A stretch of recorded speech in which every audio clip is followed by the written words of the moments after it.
Hey folks, I'm Sean Ziggerstrom, and welcome back to my channel.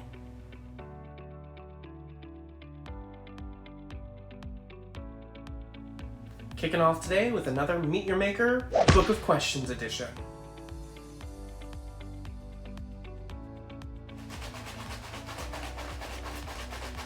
Our first question that we drew today, 165.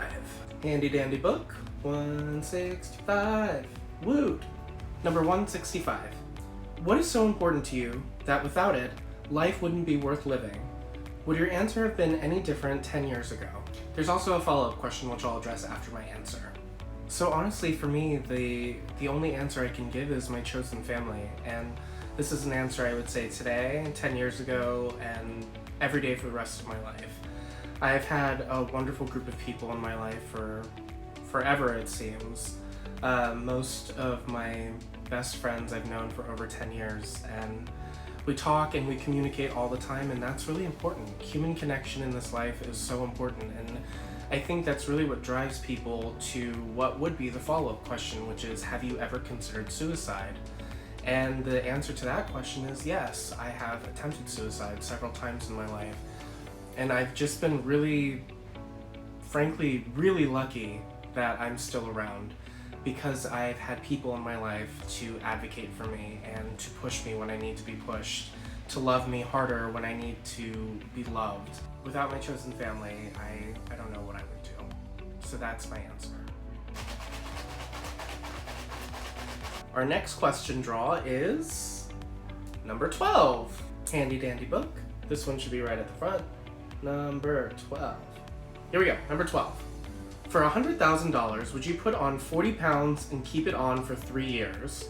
How much money, if any, would induce you to put on 100 pounds for at least a year? Clearly this book was written before the pandemic, as you can tell. Even in the updated version, it does not account for the pandemic and the 40 pounds that I probably put on during lockdown, and I did that for free. No one paid me 100 grand to do that. Honestly, at this point, my relationship with my body is something that I'm working on every single day. It is hard to love yourself, and it is hard to keep loving yourself, but you know what? You have to keep loving yourself. And I think it was Bob the Drag Queen that said on season 8 of RuPaul's Drag Race, you have to find that one thing that you really like about you. It could be a tooth, but you'd be like, damn it, that's a really, really awesome, handsome tooth. Like, that's it. And it starts with the tooth, and then you work your way out, you know? And that is a philosophy I have been trying to keep up in my life, is that you just have to love yourself a little bit more every day. And our final question for the day, number 97. Handy dandy book, 97. Woot! Okay, here we go. This one's a long one.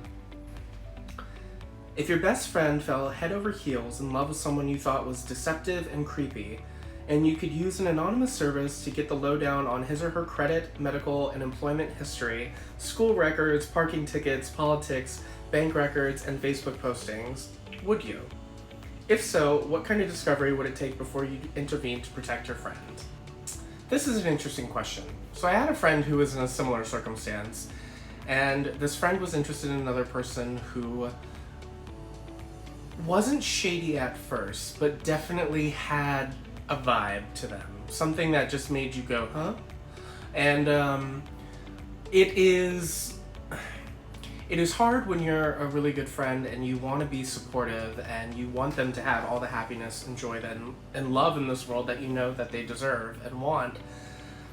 But honestly, if I really thought that my friends were in danger, and I use the word danger very broadly. If I thought that they were in danger, then I might do some kind of investigative work myself. The internet is a very, very powerful and scary tool, and all the information about us from everything is on there. So I would definitely take the time to investigate. However, intervene is a really strong thing. I think I have a relationship with all of my friends that if I wanted to talk to them about something serious, they would listen and not take it as a kind of weird, judgy thing. So I'm not too worried about having those uncomfortable conversations. It's important to have those conversations.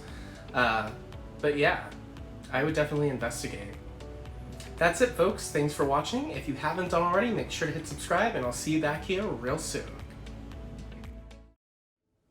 Thanks so much for watching.